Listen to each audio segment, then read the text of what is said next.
எனக்கு ரொம்ப பிடிச்ச டாபிக் இது. சில்ட்ரன், குழந்தைகள்.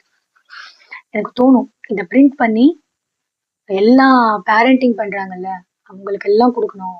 பாருங்க, இதை படிங்க, ஜிப்ரானோட அந்த ஞானத்தை நீங்களும் எடுத்துக்கோங்க அப்படின்னு சொல்லணும்னு எனக்கு தோணும். உங்கள் குழந்தைகள் உங்கள் குழந்தைகளே அல்ல. புரியுதா? என்னையா சொல்ற? நான் தான் டெலிவரி ஃபீஸ் எல்லாம் கட்டி குழந்தை வித்து கூட்டு வந்திருக்கேன், என் குழந்தை இல்லைன்னு சொல்றேன் அப்படின்னா, ஆமா, அவர்கள் உங்களிடம் இருந்து வந்தவர்களே தவிர உங்களுக்காக வந்தவர்கள் கிடையாது.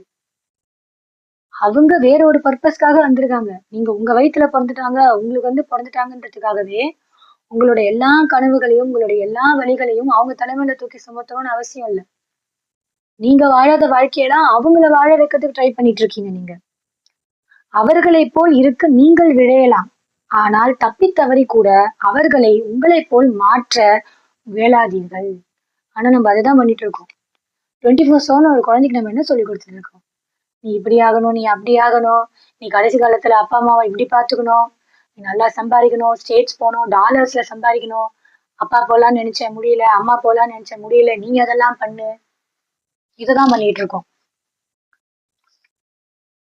உங்கள் வில்லிலிருந்து செல்லும் உயிருள்ள அம்புகள் தான் உங்கள் குழந்தைகள். வில்லாளன் எல்லையற்ற பிரபஞ்சத்தின் பாதையில் குறியை வைக்கிறான். உங்களை தன் சக்தி அனைத்தையும் திரட்டி குனிய வைக்கிறான். அப்பொழுதுதான் அவனுடைய அம்புகள் வேகமாகவும் தூரமாகவும் செல்ல முடியும். நீங்க யோசிச்சிருக்கீங்களா? உங்களோட கை எந்த அளவுக்கு பின்னாடி போகுதோ, நீங்க கொடுக்குற அந்த பின்னுக்கு நீங்க கொடுக்குற அந்த பவர் தான் உங்களோட அம்பு எவ்வளவு முன்ன போகுங்கிறத டிட்டர்மைன் பண்ணும். அந்த மாதிரிதான் வில்லாளரின் கைகளில் நீங்கள் குனியும் போதுதான் அது உங்களுக்கு சந்தோஷமான தருணமாக அமையட்டும். அவனுக்கு பறக்கும் அம்பை எவ்வளவு பிடிக்குமோ அதே அளவு நிலையாக நிற்கும் வில்லையும் பிடிக்கும். ஆமா தானே?